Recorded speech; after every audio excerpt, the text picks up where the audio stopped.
This conference will now be recorded. Please mute that video section, sir.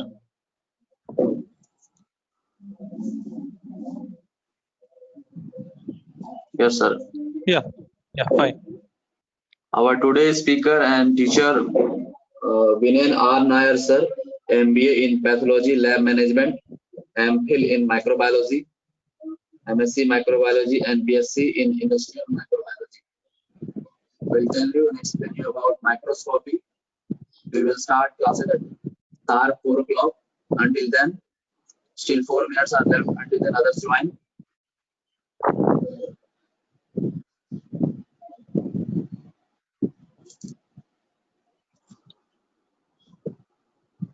I request every student to this our today's speaker in the comment box. As already few students have already mentioned.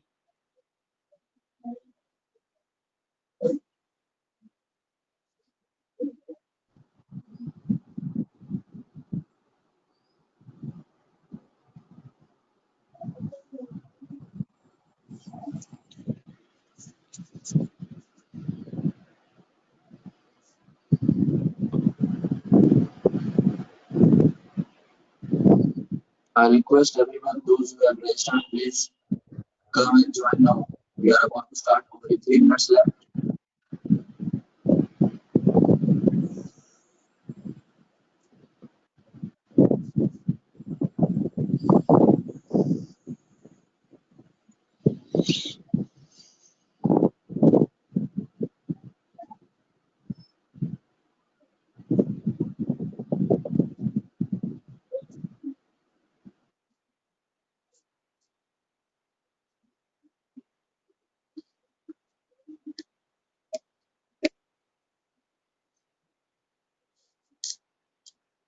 Now we have got 27 people already joined and still many more to come.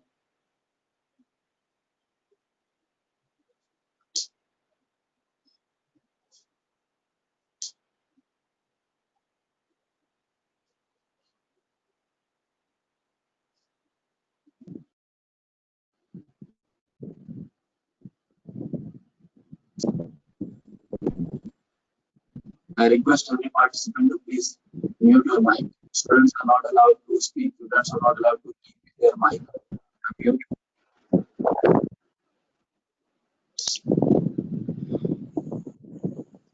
Shivam, please let me know when I have to start the session, right? I'm waiting. Yes, sir. Yes, sir. I will tell you, sir.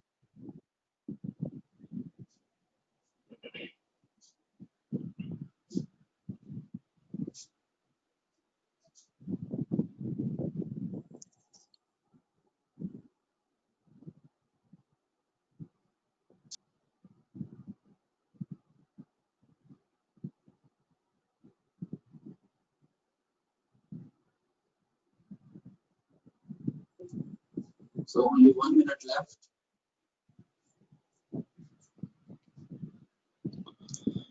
Caller 03, please mute your mic and enter with your join with your respective name.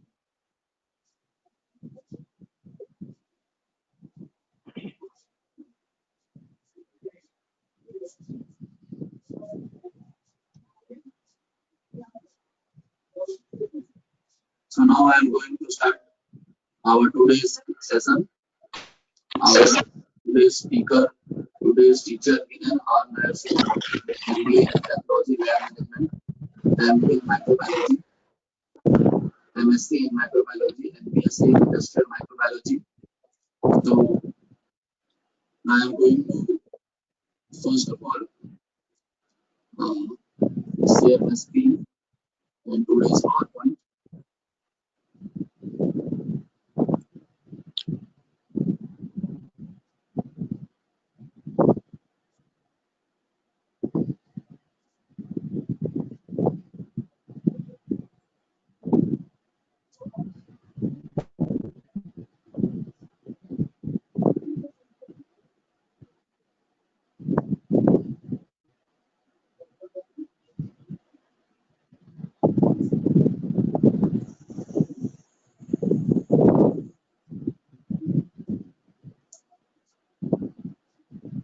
Sir, you can go ahead, sir.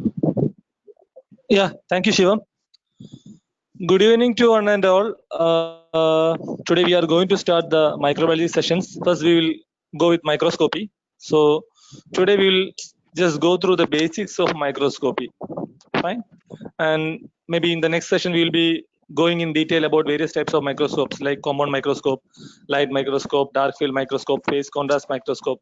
And in the third session we will complete the electron microscope and some other specialty microscopes. Fine. Is that okay? Okay. Shivam, you will change the slide for me, right? Yes, sir. And once again, sir, let me mute my mic, sir. Okay, sir. Okay, sure. So let me introduce myself just for 2 minutes actually. So my name is Vinay, and as Shivam has introduced me, basically I'm a postgraduate in microbiology, and I have also completed Master of Philosophy in Microbiology and MBA in Pathology Lab Management. I started my career as an agriculture microbiologist. Then I was working for 2 years completely in teaching and training field.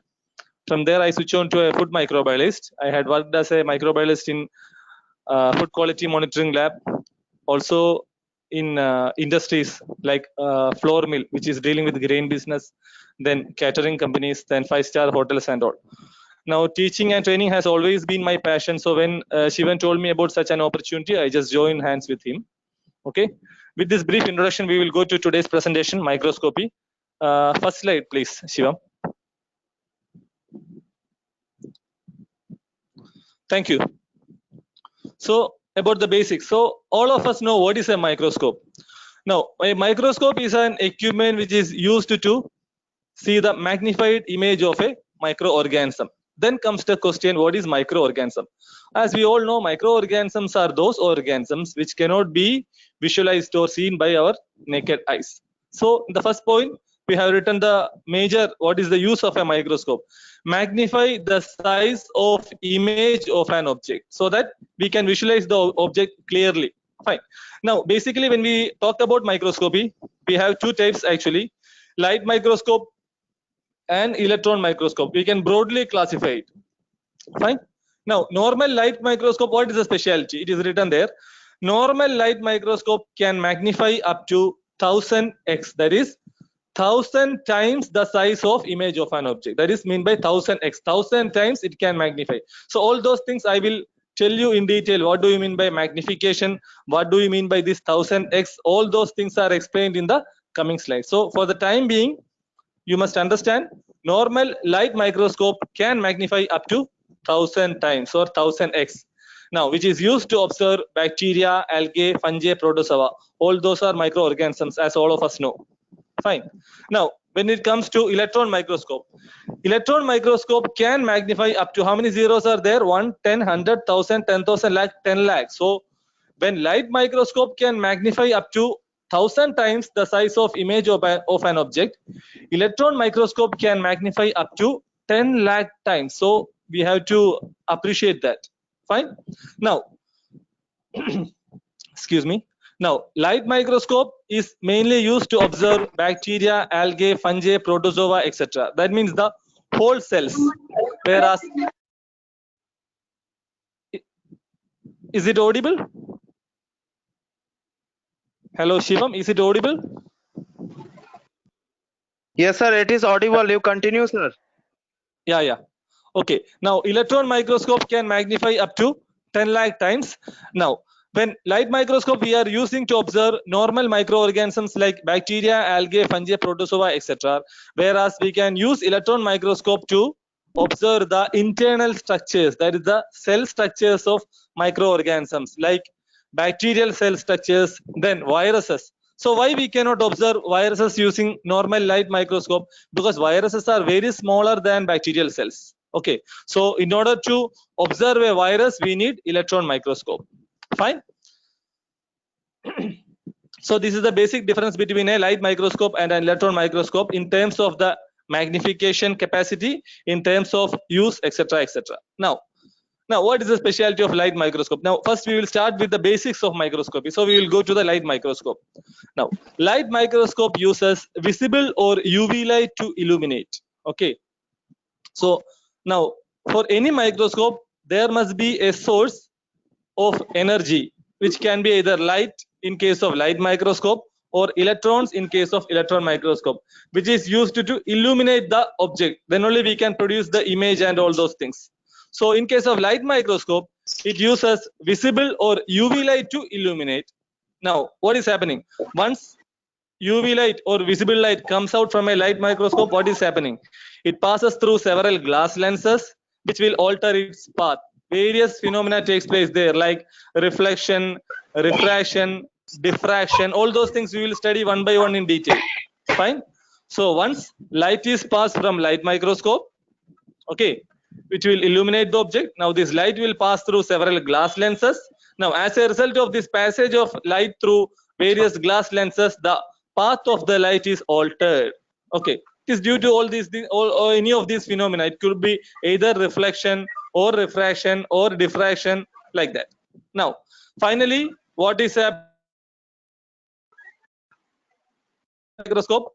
1000 times magnified image in case of electron microscope, 10 lakh times magnified image. Now in case of light microscope, already I told you, light that is visible or UV light will be the illuminating source, whereas in electron microscope, of course, a beam of electrons will be the illuminating source. Fine.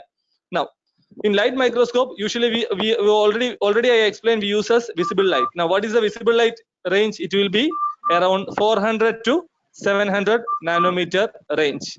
Now the wavelength depends upon color, which is the color of the visible light. For example, if we are using blue light or blue filter in a light microscope, the size, the light range will be around 480 nanometer, whereas in case of red light, it will be around 680 nanometer. Now all these values has its own importance in microscopy, because when we study forward, we will appreciate all those things. What is the difference when we are using a blue filter in light microscope, or what is the difference instead of blue light if we are using a red filter? What is the difference? All those things we will learn. Fine. Whereas in the case of UV, it will be around 100 to 400 nanometer. So roughly saying, light microscope uses visible or UV light to illuminate in the range of around 100 to 700 nanometer. That is together, UV light and visible light together, it will be in the range of 100 to 700 nanometer. UV light will be in the range of 100 to 400 nanometer, whereas visible light in the range of 400 to 700 nanometer. Now, in case of visible light, the wavelength basically depends upon the color of the light. For example, if it is a blue light or blue filter we are using in a light microscope, the range will be around 480 nanometer, whereas if it is red, it will be around 680 nanometer. Fine. Hope the first slide is clear for all of you. Shivam, can we pass to second slide? Second slide, please. Thank you. So next, about the terminology. So in order to start microscopy, first of all, we must know all the terminologies in microscopy, because when we learn about various microscopes in next session, sometimes I will tell, okay, light is refracted, then you must know what is mean by that. Sometimes I will tell, right, light is reflected, then you must know what is that. So we have to learn all this terminology. So this class is mainly about all the basic terminologies in microscopy. So after that we will start one by one. Okay. So about the important terminologies in microscopy, we will start with transmission. All of us know what is transmission. What is transmission? Simple. Passage of light through an object. Light will hit an object and it will pass through the object. That is what is called transmission. Now what is reflection? That also most of us know what is reflection. Bounce back of light from an object. So when light falls on an object, if the light is hit back or bounce back, we call it as reflection. Now reflection is very important in one phenomena. Already we have learned all those things in basic school classes. That is, appearance of an object in a particular color is due to reflection. I hope most of us remember that. For example, why a red flower appears red in color? When visible light falls on the red color, a red color is bounced back, whereas all other colors are absorbed. That's why that red flower appears red in color. Similarly, any object will appear in that particular color due to this amount of reflected light from the object. Fine. Then, so transmission, now you know. Reflection, you know. Now what is diffraction? It is slightly a different term. It is not a common term like transmission or reflection. What is diffraction? Now diffraction is nothing but broken up of light into different wavelengths. So when visible light falls, the light will be broken up into different wavelength when passes through a fine opening or aperture. So in microscopy, usually light is passing through small openings. So what happens? Usually in microscopy, when light passes through small apertures, the light will be broken up into light rays of different wavelength. Now, this is this will create an issue in microscopy. What is that? It will lead to the blurring of the image when light, because if we have to observe the image of an object, the light must fall on a certain point. It must not be diffracted. If the light is diffracted, which means the image will definitely be blurred. So we have got some adjustments in microscopy in order to reduce the amount of diffraction. All those things we will learn in the coming classes. Fine. So what is diffraction? Next terminology in microscopy. Diffraction is nothing but broken up of light into different wavelength when passes through a fine opening or aperture. That fine opening is called aperture. We call it as aperture. Aperture is nothing but a fine opening. Okay. So when light passes through a fine opening, it will be broken up into different wavelength. Now, which will lead to blurring of image. Fine. So transmission now we know, reflection now we know, diffraction. Next we will pass to absorption. That already we know. Absorption. We have learned about that. What is absorption? Energy of light is absorbed and converted into heat energy. Generally, when light falls on an object, an amount of light will be absorbed by any object. Okay, and it is converted into heat energy. This phenomena is called absorption. Now, we have told about another phenomena before, that is reflection. That is, reflection is the reason for objects to appear in a particular color. Now, we have got black color and white color. Why it is like that? Now, in case of black color, what is happening, you know? So usually you might have heard a saying, when it is a summer season, never wear black colored clothes. Why? Because black color has got an ability to absorb maximum portion of the light which falls on it. So that what happens? All this light energy will be converted into heat energy, so that we will feel sweating. Profuse sweating will occur. As a result, in summer season, if we are wearing white color, what is happening? White color will reflect all the light falling on it. It will not absorb. Okay, that's why we are telling in summer season never wear black color clothes. So that is the importance of absorption. So what is absorption? Absorption is a phenomenon in which a portion of light energy is absorbed by any object and converted into heat energy. Fine. So transmission is over, reflection is over, diffraction is over, absorption is over. Next one is fluorescence. What is fluorescence? That also we might have heard. Now, in fluorescence, what is happening? Light of one wavelength is absorbed and light of a different wavelength with low energy level is emitted. That is important. Low energy level. That term is most important there. Fine. So in fluorescence, so in absorption, light is absorbed simply and converted into heat energy. Whereas in fluorescence, light of one wavelength is absorbed and the light of a different wavelength with a low energy level is emitted. That is called fluorescence. Now, for example, fluorescent dyes. Fluorescent dyes we are using for staining of microorganisms like bacterial cells and all. You might have learned. Now, what happens? Now, sometimes we have even fluorescent dyes we are using in some immunotherapeutic technology and all. Now, what is happening when we are illuminating fluorescent dyes with UV light? So, UV light, what is the range of UV light? In the previous slide, we have told. What is the range of UV light? It is around 100 to 400 nanometer. Whereas visible light is around 400 to 700 nanometer. Fine. Now, fluorescent dyes. So, in case of fluorescence, where is the mechanism of fluorescence applicable? In fluorescence, when a fluorescent dye is illuminated with UV light, it will emit a color in the visible range. So, this phenomenon we are using in microscopy also. Fine. So, that is fluorescence. So, in fluorescence, light of one wavelength is absorbed and light of a different wavelength with a low energy level is emitted. For example, fluorescent dyes. Fluorescent dyes, what they are doing?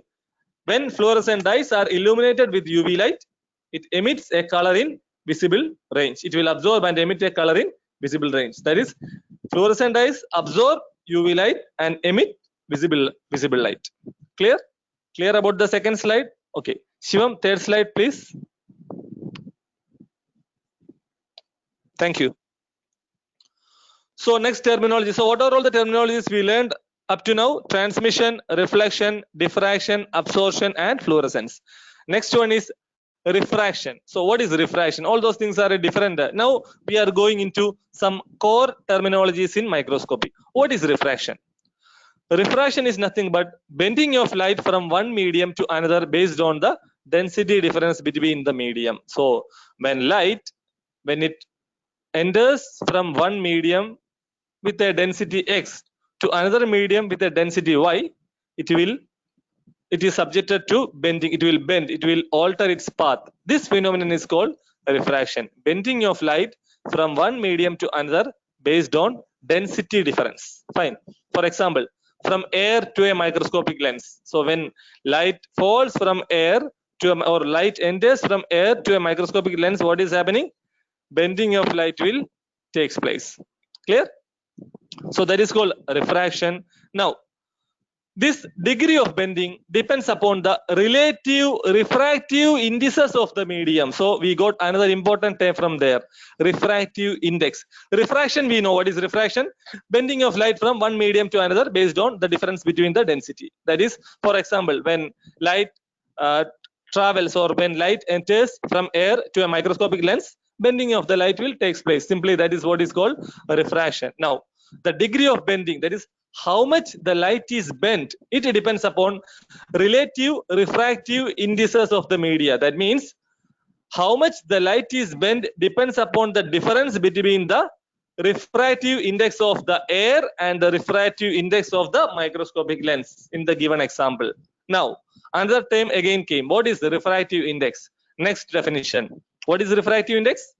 Ratio of speed of light in given medium to vacuum. So that is refractive index. That is when we compare the speed of light in a medium, for example air, with the speed of light in vacuum. Vacuum, what is meant by vacuum? Without air, no air, that is vacuum. So the difference between light or the ratio of light in a given medium to vacuum is called refractive index. For example, if we want to get the refractive index of a light, first we have to pass the light in air, then we have to pass the light in vacuum, then we will get a ratio. That is what is called refractive index. Clear? Or otherwise, when light falls on a microscopic lens, when it passes through a microscopic lens, when it passes through the vacuum, that is the ratio. Clear? So refraction, then next one is refractive index. Now comes to some core microbiology thing, that is core microscopy things. Now shape of lens depends upon how light is bent. So what type of lens generally we are using in microscopy? We are using convex lens, curved outside on both sides. There is an indication I have given there, curved outside. Okay, convex lens is a lens which is curved outside on both sides. So after that sentence I have given an indication. It will be bent outward. Convex lens will be curved outward on both sides. So shape of lens depends upon how light is bent. Now convex lens, that is curved outward on both sides, bend parallel light rays so that the light is theoretically focused on a single point called focal point. So focal point is a term we are generally using in microscopy. So what is focal point? Now generally in microscopy, shape of the lens depends upon how light is bent. Clear? We can appreciate it. Now generally we are using convex lens. Now what is convex lens? Convex lens is a lens which is curved outward on both sides. Fine. Now what is the significance of using convex lens in microscopy? Now this convex lens will bend parallel light rays so that the light theoretically is focused on a single point called focal point. Okay, when we were telling, when I was explaining about the phenomenon diffraction, what I told you, diffraction is nothing but broken up of light into different wavelength when passes through a fine opening or aperture, which will lead to blurring of image. Fine. Hope you remember the term diffraction. So here, in order to overcome this issues due to diffraction, we are using convex lens, so that when light passes through convex lens, the light is bent in such a way that it is focused on a single point, not on different points.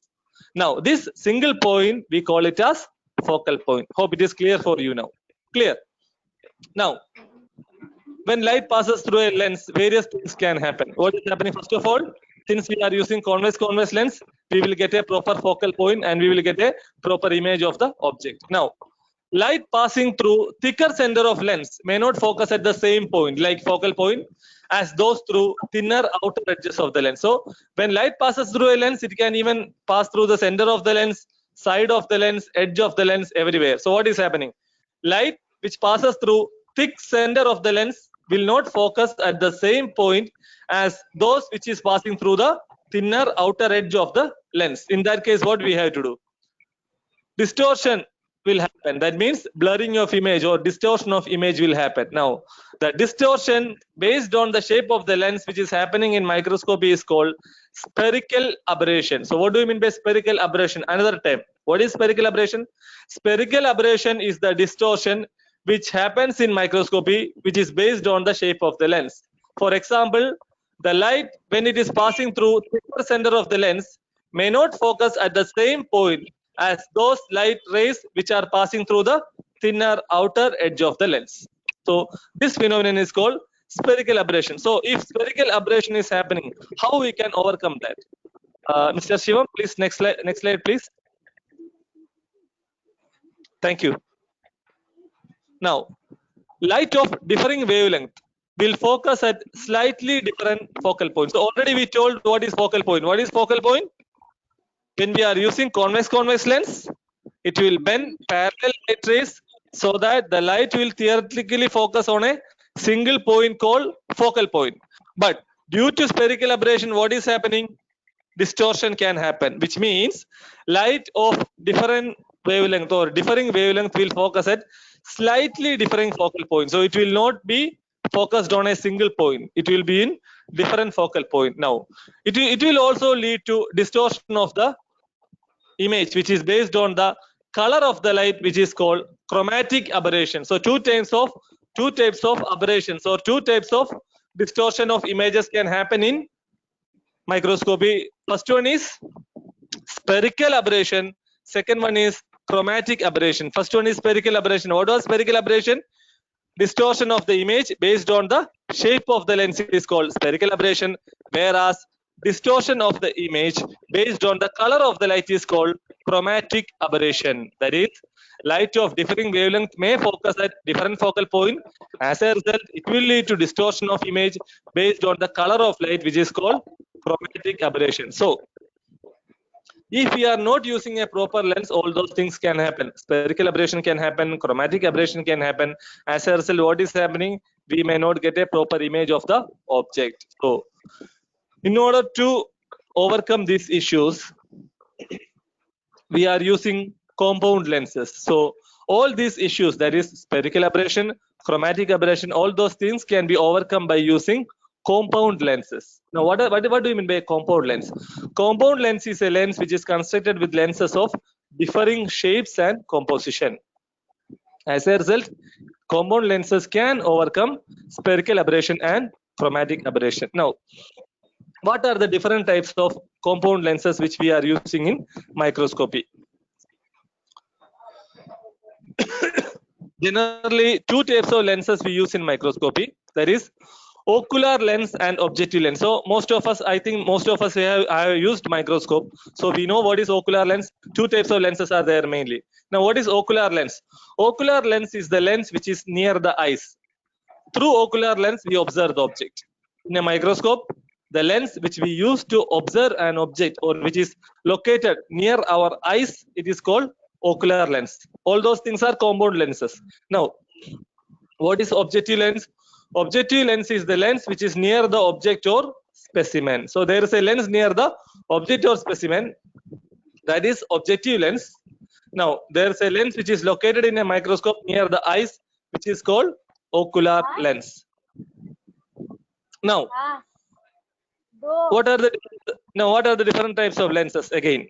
Now, first one is achromatic lens. What is achromatic lens? Now, excuse me. So already I have explained we are using compound lenses in microscopy in order to overcome the issues caused by spherical aberration, chromatic aberration, etc. Fine. Now, different types of compound lenses are there which we are using in microscopy. So first one is achromatic lens. What do you mean by achromatic lens? Achromatic lens is a compound objective lens which is used on many microscopes for routine observation. Okay, generally to observe microorganisms, we are using achromatic lens in normal microscopes, fine, which will correct both spherical and chromatic aberration. So achromatic lens is a lens which is compound. Now, what is compound lens again? Compound lens is constructed with lenses of differing shape and composition. So achromatic lens is a compound lens. At the same time, it is an objective lens. So what is objective lens? The lens which is located near the object or specimen. Okay, so achromatic lens is a lens which is a compound objective lens, and it is used on many microscopes. General small that is normal type of microscope, not sophisticated microscope. Normal routine observation of microorganisms can be done using microscopes constructed with achromatic lens. Fine. Now it has got the ability to correct both spherical and chromatic aberration. Now what is the difference between spherical and chromatic aberration? Chromatic aberration due to difference in the color of light. Spherical aberration, what is spherical aberration? Spherical aberration is due to difference in the shape of lens. Clear? Now, so achromatic lens is a type of compound lens. Next one is apochromatic lens. What is apochromatic lens? Now, apochromatic lens is also a type of compound lens which is more sophisticated, that is better and expensive than achromatic lens, which has got an ability to correct the chromatic aberration. Fine correction of chromatic aberration is possible using apochromatic lens. Now, high quality image with true color of specimen without shape distortion can be obtained using apochromatic lens. So apochromatic lens is used in sophisticated microscopes, which is better and expensive than achromatic lens. Fine. Now apochromatic lens will helps in fine correction of chromatic aberration, which happens based on the distortion happening based on the color of light, that is chromatic aberration. Now apochromatic lens, if used, will provide high quality image with true specimen color without any distortion of the shape. Now it is used for photomicrography. What is photomicrography? Taking photographs while using microscope, that is photomicrography. Fine. So apochromatic lens is a lens which is commonly used in photomicrography. So two types of compound lenses already we have learned. Now first one is achromatic lens and second one is apochromatic lens. Fine.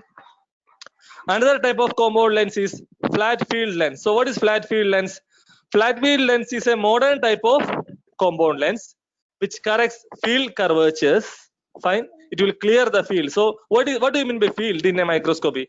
Field is the area which we observe through a microscope. Field means the area of a, for example, we keep a slide on microscope, a strained slide on microscope we are keeping, and we are observing an area of the slide. The particular area of the slide which we observe through a microscope is called field. So in case of any field curvature or field distortion, flat field lens can modify it. Fine. Now, objects in center and periphery of a field of view are simultaneously in focus. So when we are using flat field lens, we can observe all organisms or whatever is there in a completely in the field. For example, what if we have few bacteria in the center of the field, we can observe. If there are few bacteria which is located at the periphery or edges of the field, that also we can observe if we are using flat field compound type lens in a microscope. Clear? So compound lenses already we learned different types of compound lenses. General one is achromatic lens. Then sophisticated ones are two, apochromatic lens and flat field lens. Clear? Then we learned about ocular lens. We learned about objective lens. We learned about what do you mean by compound lenses, and also we learned about both spherical aberration and chromatic aberration. Clear? Hope it is clear for you. Shivam, please next slide.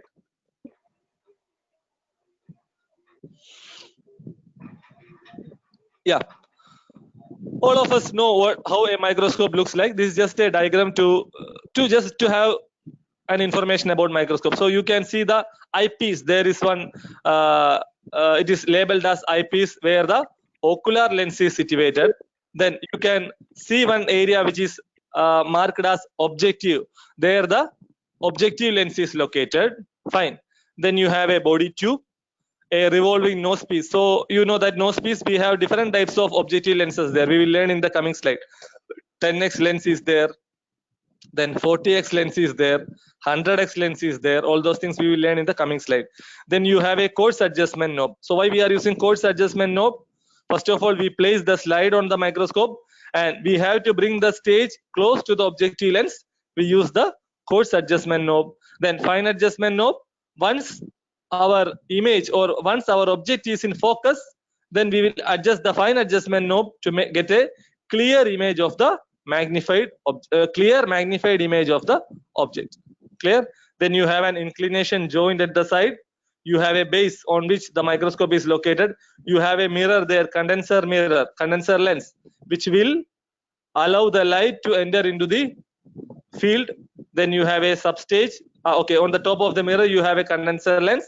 Stage is there. So all those things are a part of the compound microscope, just for your information. Clear? Shiva, next slide please. Thank you.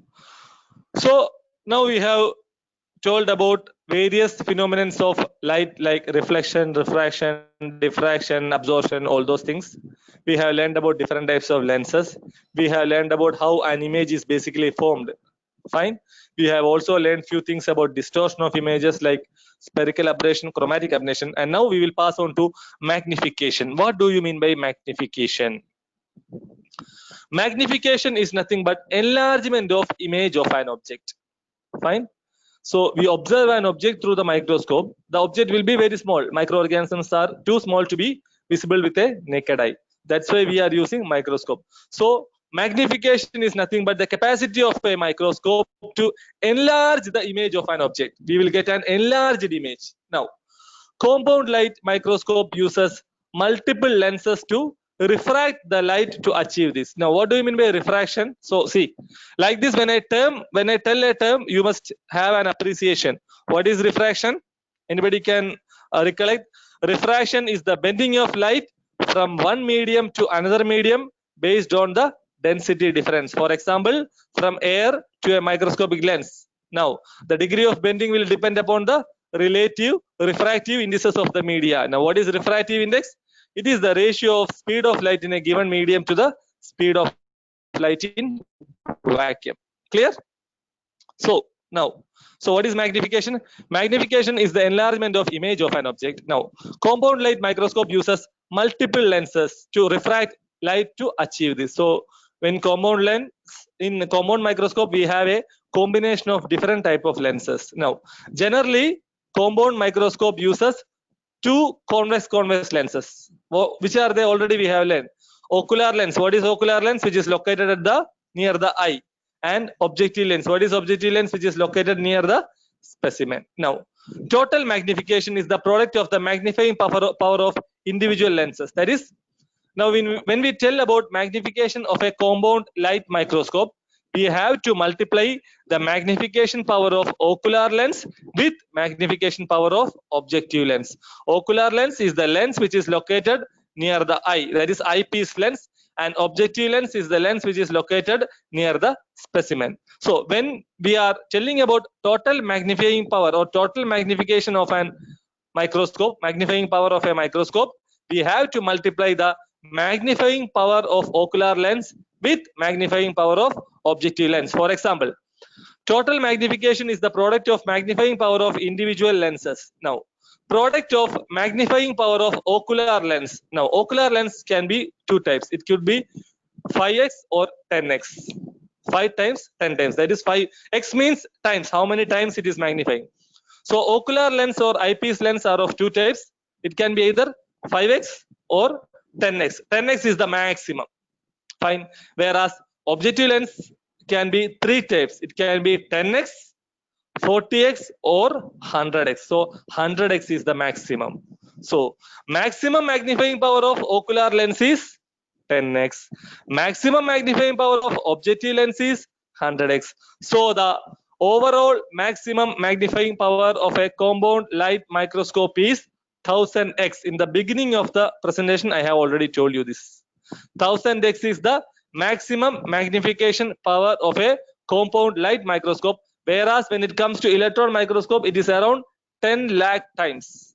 Clear? Now I hope you can appreciate all those things. So if we are using a 5x ocular lens and a 40x objective lens, what will be the magnifying power? 5 into 40. How much is that? 5 4s are 20. So that is 200x, 200 times the magnified image you will get.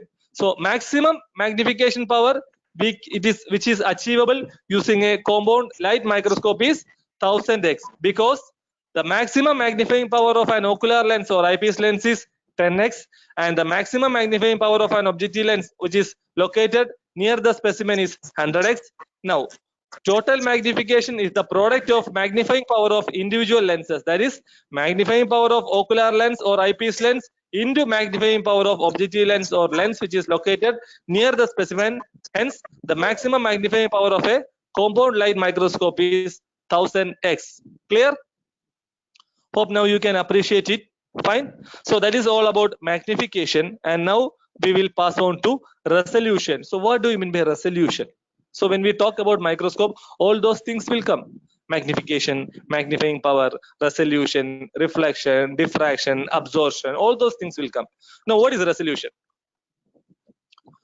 Resolution is the degree to which the detail in specimen is retained in magnified image. So that means when we are observing a field in the microscope, how much we can distinguish between various structures on the slide. For example, when we are preparing slide, you will have some bacterial cells on the slide.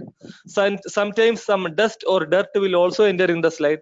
So when we are observing the slide through the microscope, we must know it is not a bacterial cell. It could be either a dust or a dirt. That is the detail of the specimen. So that is called resolution. Resolution is the degree to which the detail in specimen is retained in the magnified image. How much detail we will get about a specimen using a particular microscope. That is the resolution of that microscope. Clear? So resolution is the degree to which the detail in specimen is retained in a magnified image. Now, what is the resolving power of a microscope then? It is related to resolution. Resolving power, which is denoted by R, is the closest spacing between 2 points at which the points can still be seen clear as separate entities. So what is resolving power? Resolving power is the closest spacing between 2 points at which the points can still be seen clear as separate. As already I have told you, you have in one slide you have a bacterial cell, and you have maybe a dirt or a something like that, a particle in the slide which you prepared. So if the microscope is having a better resolving power, you can very well understood that one side of the field you have a bacterial cell, whereas other side of the field you have maybe some stain, or maybe it will be a dirt or a stained or something like that. Clear? You can distinguish between the original magnified cell and the some other entities which is present in the slide. That is called resolving power. So resolving power, which is denoted by R, is the closest spacing between 2 points at which the points can still be seen clear as separate entities. You can distinguish between 2 points in a slide if you are using a microscope with a better resolving power. Clear? Now, for example, see, 2 structural entities of a specimen seen as individual structures in magnified image. For example, we are observing a bacterial cell, or maybe we are assume we are observing some organelles or something like that. So you have various organelles in a cell. You have mitochondria, you have Golgi bodies. So if you have to distinguish between various organelles in a cell, you have to have a microscope with a better resolving power. Otherwise, you cannot identify which is that organelle. For example, in a bacterial cell, it will be having a DNA. Also, it will be having a plasmid. If you are generally, light microscope are not used to observe internal structures. But for an example, I am explaining this. Okay, don't think like that. If we want to observe internal structures, we have to use electron microscope. Already I told you. This is just for an explanation. If we are observing a bacterial cell, now in the bacterial cell, you have a normal DNA also, a plasmid DNA also. If your microscope is having a better resolving power, you can distinguish it between a normal DNA and a plasmid DNA. So that is the microscope with a better resolving power will provide you that capacity. Otherwise, you cannot distinguish it. That means 2 different points can be seen as clear as separate points, which means two structural entities of a specimen is seen as individual structures in magnified image. You can very well distinguish between various structures when you are using a microscope with proper resolving power. Clear? Now, the best theoretical resolving power of a light microscope is approximately 200 nanometer. So 200 nanometer is the best resolving power you can obtain using a light microscope. Now, the 200 nanometer is just below the bacterial cell size. Hence, light microscope is not used to observe internal cell structure. So due to this resolving power, we cannot observe any internal cell structure because already bacterial cells are already the resolving power of a microscope is less than average bacterial cell size, that is around 200 nanometer. So we can only observe a bacterial cell using a microscope, light microscope or compound microscope. We cannot observe any of the internal cell structure. If we want to observe the internal cell structure, we must use a microscope with a better magnification power and a better resolving power, nothing less than a electron microscope. Clear? Now, excuse me. So resolving power is the closest spacing between 2 points at which the points can still be seen clear as separate entities. Now, two structural entities of a specimen seen as individual structures in magnified image. Now, best theoretical resolving power of a light microscope is approximately 200 nanometer, which is below the bacterial cell size. Hence, light microscope not used to observe internal cell structures. Now, resolving power also depends upon wavelength of light, which is denoted by the sign like alpha, fine, and a property of objective lens called numerical aperture. So next time came. So in this slide already we have studied about magnification, magnifying power, resolution, resolving power. Now next time is numerical aperture. So resolving power of a microscope depends upon, first of all, wavelength of light. What is the wavelength of the incident light, which is denoted by that, and a property of objective lens called numerical aperture. That means resolving power is equal to 0.5 into wavelength of light divided by numerical aperture. This is the equation which is used to find out resolving power of a microscope.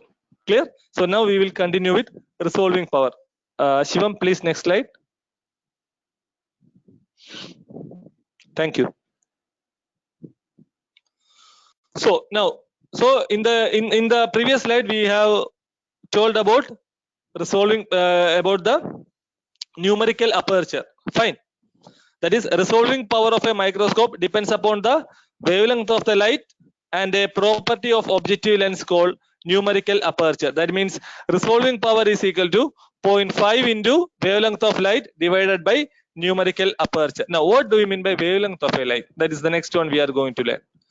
Now, in case of wavelength of a light, the shorter the wavelength, the greater the value for numerical aperture and the better the resolving power. So this you have to keep it in mind.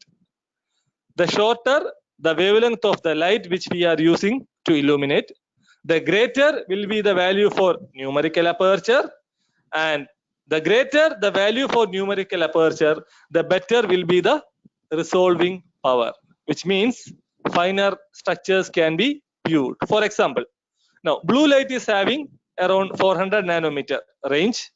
It has got a shorter wavelength than red light, that is 700 nanometer. Hence, blue light will provide a greater resolution with blue light source or blue filter over white light source. So now already we have told about blue light and red light when we were talking about visible light range. That is, visible light range is around 400 to 700 nanometer. But again, it depends upon the, what is that? It depends upon the wavelength of the particular light. Already I have explained. For example, blue light is having around not 400, 480 nanometer, whereas red light is having around 680 nanometer. Fine. So here there is a small correction. Blue light is having around 480 nanometer, whereas red light is having around 680 nanometer. In the first slide I have explained. So blue light is having a wavelength of around 480 nanometer, which is shorter than the wavelength of red light, which is around 680 nanometer.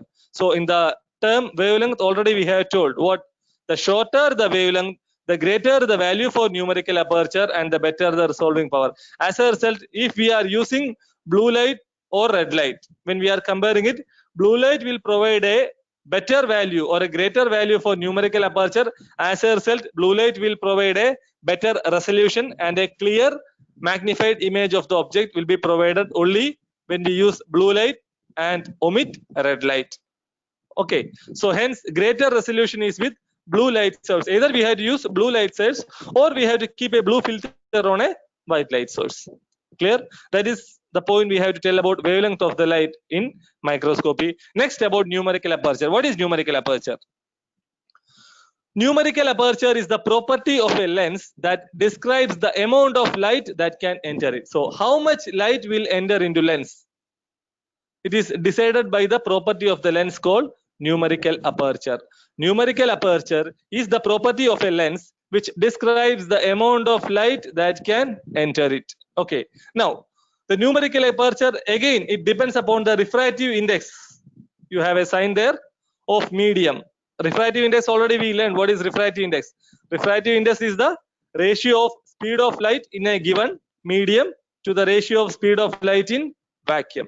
So numerical aperture is nothing but it is the property of lens which describes the amount of light that can enter it. Now, numerical aperture depends upon the refractive index of medium filling the space between the specimen and the front of objective lens, and on the angle, that is like theta, of most oblique rays of light that can enter the objective lens. So now numerical aperture is the property of lens which describes the amount of light that can enter it. Already we know, that is how much light can enter a lens is that is the lens, it depends upon the property of lens, and this is called numerical aperture.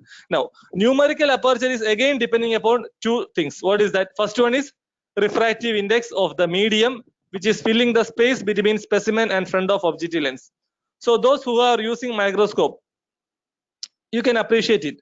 When we keep the specimen on a microscope, fine, and when we use the coarse adjustment, the stage will move upward and the object will come closer to the objective lens. Fine. Now, in between the objective lens and the specimen, what will be the medium? Normally in a microscope, it will be air only.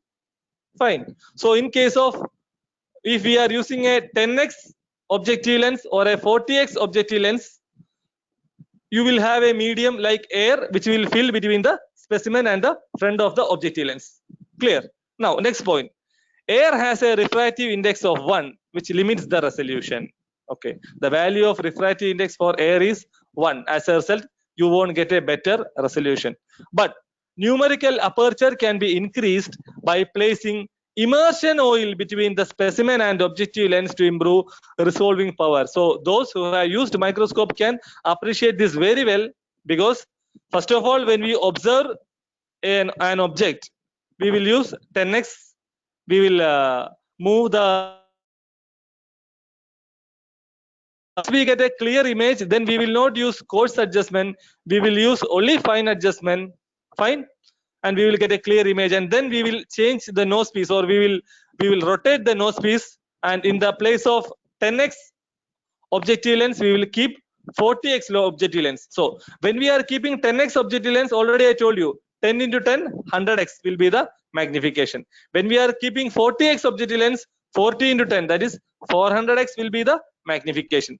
After that, after 40x, what we are doing, we will move the 40x, then we will keep a drop of oil on the slide, and we will keep the 100x objective lens, so that 100 into 10 we will get 1000x magnification. That is one point. Second point is, by keeping the immersion oil between the specimen and objective lens, we improve the resolving power. Okay, if we improve the resolving power, that means in turn it will be a better value for numerical aperture. Clear? As a result, you will get a very clear magnified image of the object. Those who have used microscope can very well appreciate this. Fine. So this is actually a practical based topic. So you have to imagine all these things, because microscope is not a theoretical based topic. It is a practical based topic. So those who have used microscope compound light microscope, normal microscope which we are using in schools and colleges. Just appreciate it or just remember it, how we were using microscope to observe an object. So you can very well appreciate all those things. Fine. Now air has got a refractive index of 1 which limits the resolution, but numerical aperture can be increased by placing immersion oil between the specimen and objective lens to improve resolving power. Now numerical aperture affects magnification. Okay, that is, available magnification is 1000 times normally when we are using, but when we are keeping an immersion oil, possible with an oil immersion lens with numerical aperture of, that is, in air the numerical aperture, air has a refractive index of 1. Okay, whereas in case of oil immersion lens we will get a numerical aperture of around 1.4 in order to achieve a magnification of approximately 1400x instead of 1000x. Clear? Normally we told using a compound light microscope the maximum magnification available is 1000x, that is 10x eyepiece lens into 100x objective lens. But when we are using immersion oil, we are improving the numerical aperture, we are improving the resolving power, so that instead of 1000x we will get a magnification power of around 1400x, that is 1400 times the size of image of the object. Clear? So that is the principle of using immersion oil lens. That is about a refractive index, that is about numerical aperture, wavelength, all those connections when in terms of microscopy. Clear? Shivam, please, next slide. So today's last slide. Fine. So already we have told about oil immersion lens and its phenomenon. Now oil immersion lens.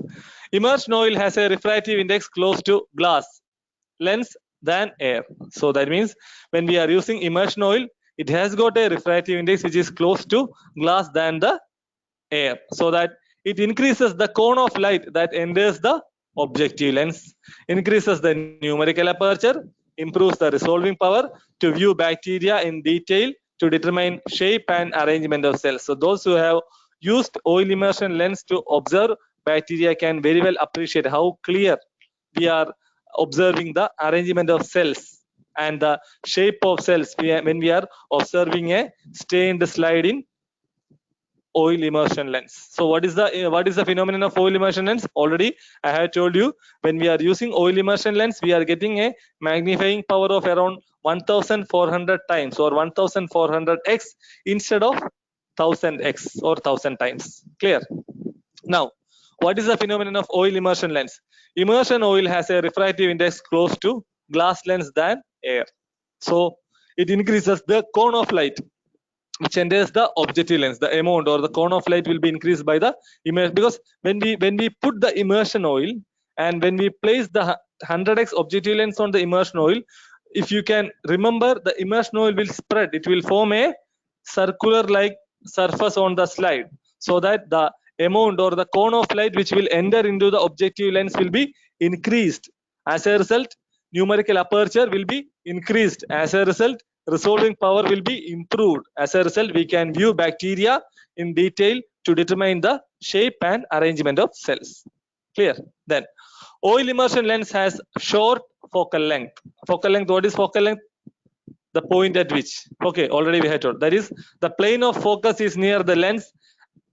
That is, short focal length means the plane of focus is near the lens, and short working distance between objective lens and specimen. So in case of normal compound light microscope, up to 40x when we are using, the space between objective lens and the specimen will be filled by air. So you have got a long working distance. But when we are using oil immersion lens, oil will fill the space between the objective lens and the specimen, so that you have got a short working distance. Clear? Also, a very shallow depth of field can be observed using oil immersion lens in a microscope. That is, a very thin section of specimen can be focused at any time. When we are moving it, we can focus a very thin section of specimen using an oil immersion lens.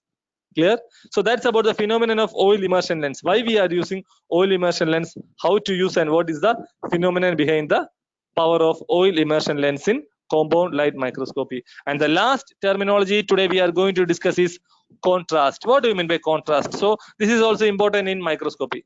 So we will tell, okay, contrast. So when we are using certain microscope, you will get a better contrast or something like that. What is contrast? Now, contrast is necessary to discern or distinguish an object from the surrounding background. So if we want to observe an object, so for example, on a black paper, if you have something, a black spot, you cannot observe it. But if you have a black spot on a white paper, you can very well appreciate it. That is meant by contrast. So since that black spot is on a white paper, you can very well identify. You have a white shirt and you have a drop of ink, you can very well observe. But you have a dark blue shirt and you have a drop of blue ink, you won't observe it properly. Clear? That is the difference between that is meant by contrast. Now you can appreciate it. What is contrast? Necessary to discern or distinguish an object from the surrounding background. Without improving contrast, microorganisms will appear as white objects on a white background. So that is very poor. If we have, as I have told you, the best example, white spot on a white background, you cannot observe. Clear? So you have to improve the contrast in order to observe a microorganism clearly in microscopy. So what we are doing for that? Staining is used to increase contrast between the specimen and background. Different types of stainings are there.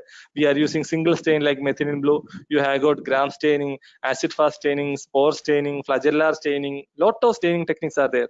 So in each staining technique, what we are doing, we are providing a color to the bacterial cell or the organelle or whatever we are going to observe, so that we can observe it on a colorless background.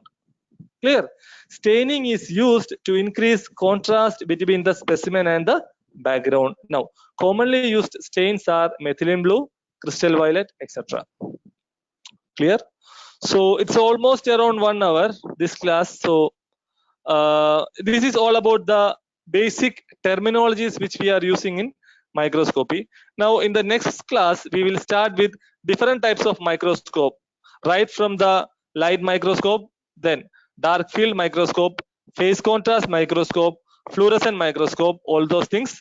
Different types of microscopes are there, and slowly we will pass to electron microscope. So by electron microscope, the topic microscopy will be completely finished. So now the session is open for discussion.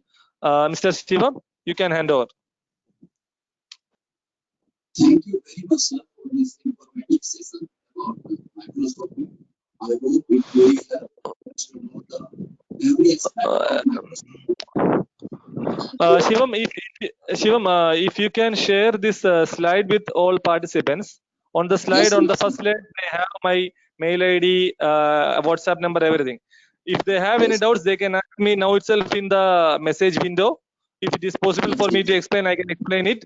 Or if they have any other doubt when they are learning this area, they can very well contact me so that I can support them. Clear? yes, definitely, definitely. Thank you. As Thank sir you. already explained the aspects of every aspect of microscopy. Hello, Shivam. And Hello. Yes, Shivam, your voice is not properly. one Hello. second, one second. One second. Thank you so much, sir. Binan, sir, it's a very informative sessions from your side, sir. And many Yeah, thank you. students are regarding this session is very helpful and very informative. Sir, many students have a query that can you take a 1 more 3 query? Oh, definitely, yes. Here, I am here. Yeah, so one wait, sir, wait. Yeah, please.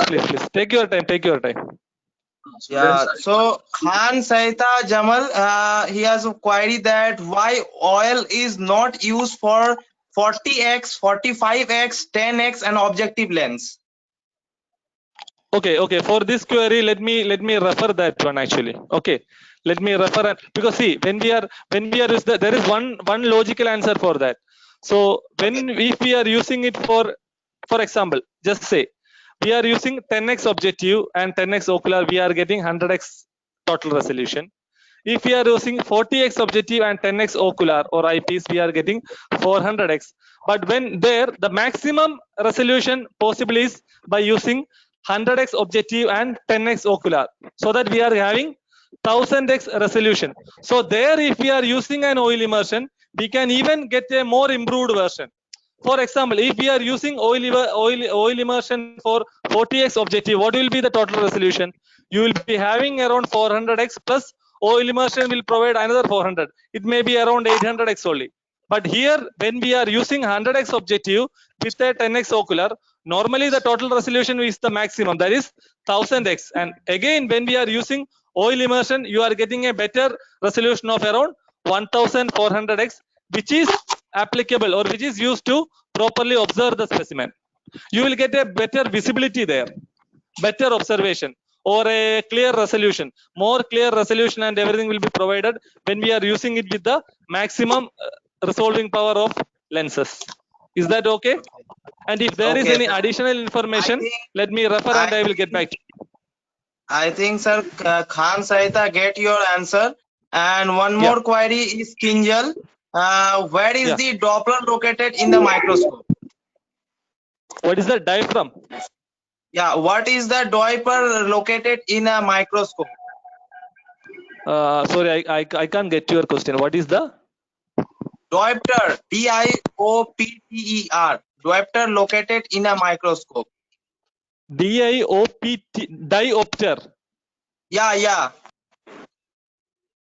I'm sorry, I have not come across anything term like that, diopter. Let me refer and I will get back to you. Anyway, I will do one thing. See, in the next class, now this is not a basic class about the parts of microscope. In the next class, we will start the microscope in detail. So maybe we will go through one by one part. Let me see if there is anything like that, diopter or something. I have not come across anything like that till now. Let me refer and get back to you. Yeah.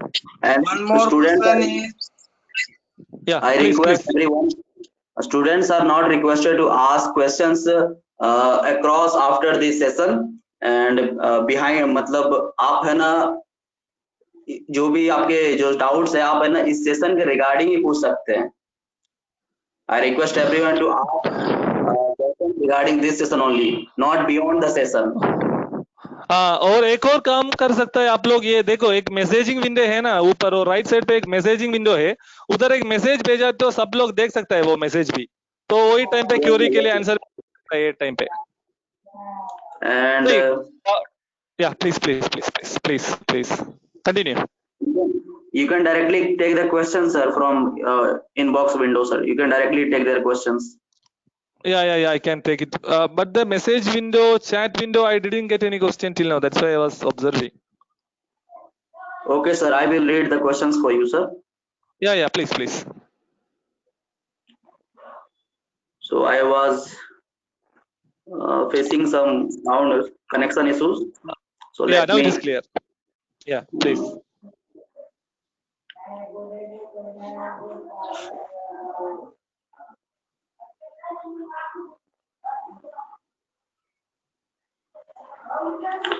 So Swati Pochmani is asking, sir, why we call please. 100 as a oil immersion? Why we call it as an oil immersion? See, because see, when we are using this 100x objective lens only, we are using this oil. We are not using it with 40x or 10x. As already I have explained.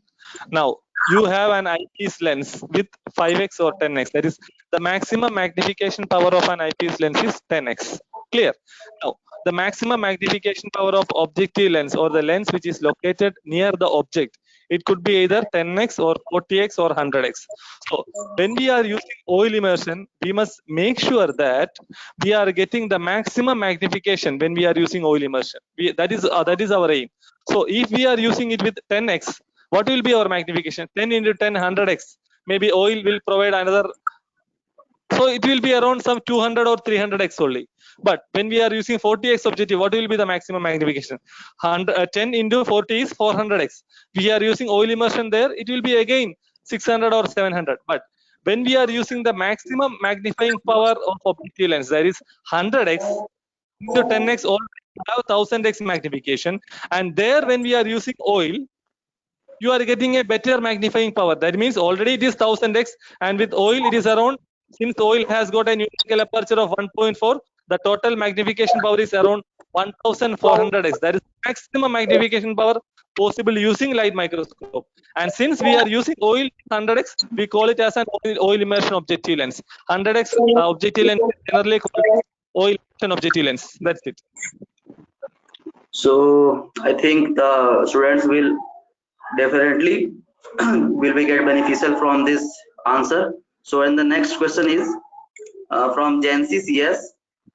Yeah. Sir, you told about focal point that light Okay. theoretically focused on a Okay. single point. Comment on theoretically focused, sir. Now, this theoretical focus means it depends upon the type of the microscope. It depends upon the combination of lenses. As I have already explained about 2 or 3 types of lenses. That is what is that achromatic lens, apochromatic lens, flat field lens. So now when we are using any of these lenses, the focal point will vary. It depends upon the type of the microscope. It will vary from light microscope to dark field microscope to phase contrast microscope. Depends upon the type of the. So that's why they have given very cleverly that term. It is like theoretical. Okay, when you are using achromatic lens, you will be having this focal point. When you are using apochromatic lens, you will be having this focal point. It is like that is theoretical. When practically when we are going, it won't be the same. There will be some minor differences. That's why they have given the term very cleverly theoretical. That is focal point. It's like some of this microscopy is based upon imaginary and scientific calculation, and all those things will come into play here. Okay. Okay, sir. And the next question is all about Preeti Kumar is asking, sir, can we use oil immersion except at 100x? No, except 100x generally we don't use, because I have worked in microbiology laboratories as well. Generally, what we are doing when we are focusing microscope, initially we focus it with 10x. Our eyepiece lens will always be 10x. We won't change it. The objective lens will be initially 10x, and we will use the coarse adjustment to adjust. That is, when we are using coarse adjustment, what is happening? The stage will come up and the object will come near the objective lens. Then once in 10x you are getting an image of the object, we will use the fine adjustment and we will get a clear image. Then without changing the focus, we will change into 40x, so that you will get a 400x magnification. And after that, you are adding 1 drop of oil. After changing the 40x, you add 1 drop of oil. So this is already this is my explanation. That means if you are it is not like you cannot use it. Maybe you can use it, but you won't get that proper magnification. So when you are using 100x and 10x, already you have 1000x magnification, and there you are adding 1 drop of oil and you are going for oil immersion, you are getting the maximum magnification power of around 1400x. So in this with this magnification power, you can clearly observe the shape and arrangement of bacterial cells. That is the most important thing. If Streptococcus cocaine chain or Staphylococcus cocaine clusters, all those things can be clearly seen with this magnification, 1400x magnification. That's why usually in any laboratory we use oil immersion. That is 100x objective lens is generally called as oil immersion lens. Okay, sir. And Sunidhi Sharma is asking, we use water in normal labs or dyes. Do they also improve resolving power? What is it? What? Can you repeat the question? Yes, sir. Yes, sir. We use water in normal labs or dyes. Do they also improve resolving power?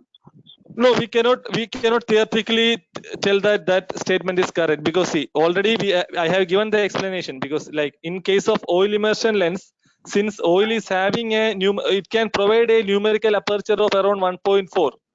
Now, if we are using water instead of oil, this phenomena will not take place, because when we add a drop of oil and when we place the 100x objective on the oil will spread over the slide and it will form a spot, actually a thin spot, and it will improve the numerical aperture and even the magnifying power. But if we are using water instead of oil, I don't think you will get that result actually. In that case, nobody will go for this oil immersion, right? Everybody will start using water. You won't get that, because all those things will depend upon the refractive index. For example, what is the refractive index of air? It is 1.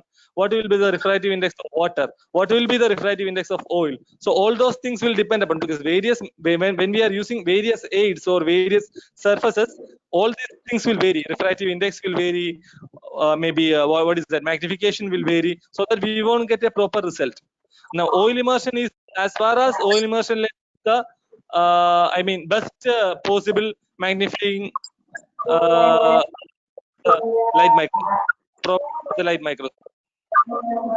Okay, sir. And the last question for today's session is Srivalli please. Kolan is asking, does electron microscope contain apochromatic lens or other type of lens for taking pictures?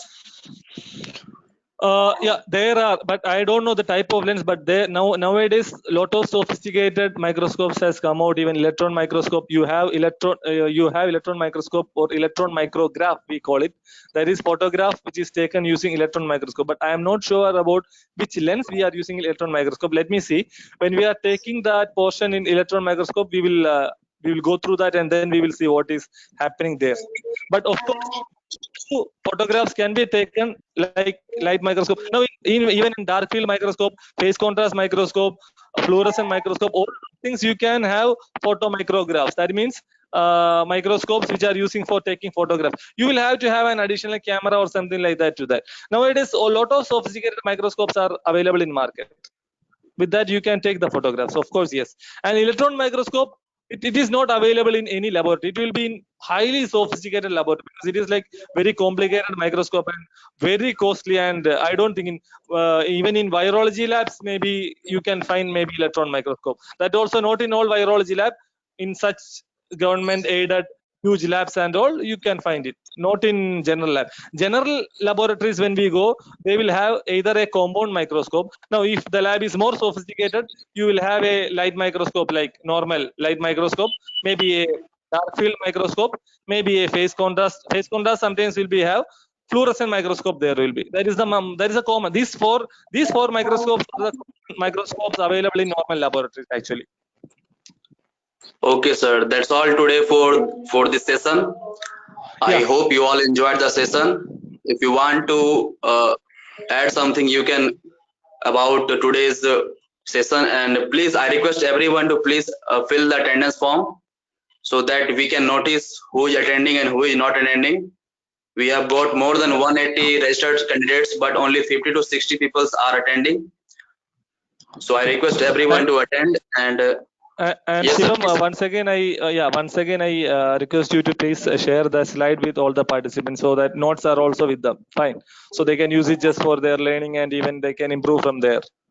And even if anybody is having any query, please feel free to contact me either through mail or WhatsApp or even through Shivam. You can have your queries to Shivam. I will try maximum possible to solve all your queries as far as my knowledge and capacity. Okay. Thank you, sir. Thank you, sir. We will definitely make it, and we will provide your PowerPoints and your number to directly to students. Otherwise, they can contact me. And thank you for such tremendous support, sir. And thank you.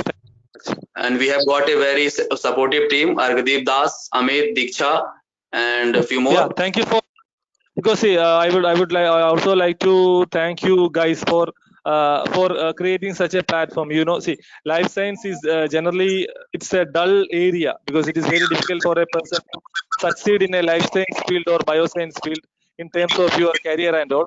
So I thank and I even appreciate. I take this opportunity to appreciate each and every one of you cases of this program to make this a very good successful program. Thank you very much. Yeah. Thank you very much, sir. Thank you, sir. Most welcome, sir. Yeah. And those who have filled the attendance form, you can leave the meeting. I request everyone to please fill the attendance form. It is compulsory. Without filling the form, the meeting. Yeah. Let me also leave the meeting right now. Right. Okay, sir. You may leave, sir. Yeah. Thank you so much. See you. Most welcome, sir.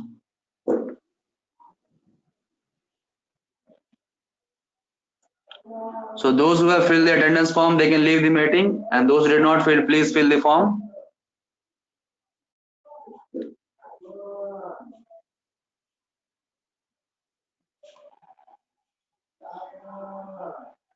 I request our organizer, Mr. Amit, to stop the program at 5:20.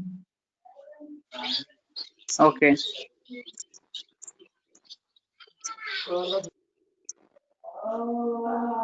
Thank you for your tremendous support our students, those who registered and those who are continuous attending our classes. This is only for your beneficial. We are working really hard to make you feel benefited and make you feel engaged and active in your home. So just connected with us, just be connected with us. BioSetup Life Science will guide you with proper instructions how to compete in competitive exams and every skill and development.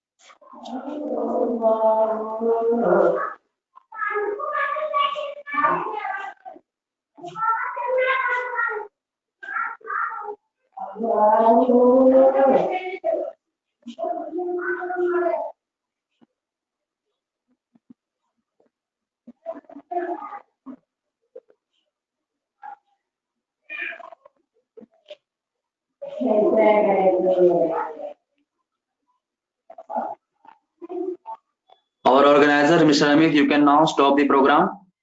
We have only few participants left. They are also leaving. Okay, I do.